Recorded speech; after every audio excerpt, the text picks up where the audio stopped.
The US and Iran could reach a deal to reopen the Strait of Hormuz today or tomorrow, according to the American Treasury Secretary.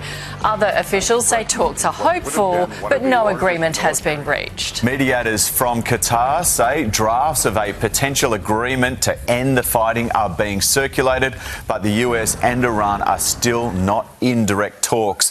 For more, we're joined by Quincy Institute Middle East expert Trita Parsi. Good to have you with us, Trita. So, Thank you for having me. Are you hopeful that we'll see the Strait of Hormuz at the very least open soon?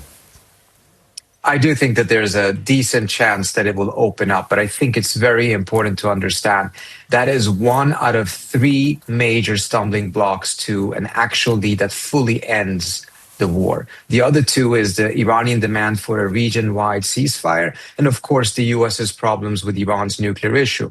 And those two issues, to a large extent, have fallen to the wayside because of the focus on the Strait. Obviously, it would be a very good development if that can be resolved, but we have to be clear, it's just 1/3 of the issue. So, is Iran and the US talking? I think throughout all of this, there's been communication between the US side and the Iranian side. That's different from actual negotiations. And this is where I think the Iranians are more sensitive about the precise wording, and Trump is, characteristically much more charitable in how he uses words. So he calls it negotiations. From the Iranian side, they don't view just communications and messages as being necessarily a formal negotiation. Things have stalled, clearly. If they do start talking and agree on these issues, how quickly can it be resolved?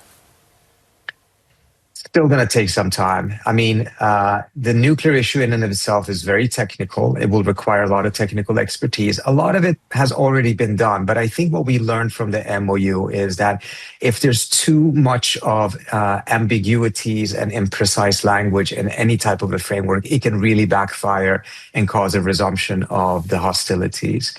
Then of course, we have the issue of the region-wide ceasefire, which would require the Israelis to leave Lebanon. And now the Israelis have signed their own deal with the Lebanese government that seems to, from their standpoint, supersede it. So we have a completely different complication on that end that can also end up jeopardizing the entire negotiation. Okay.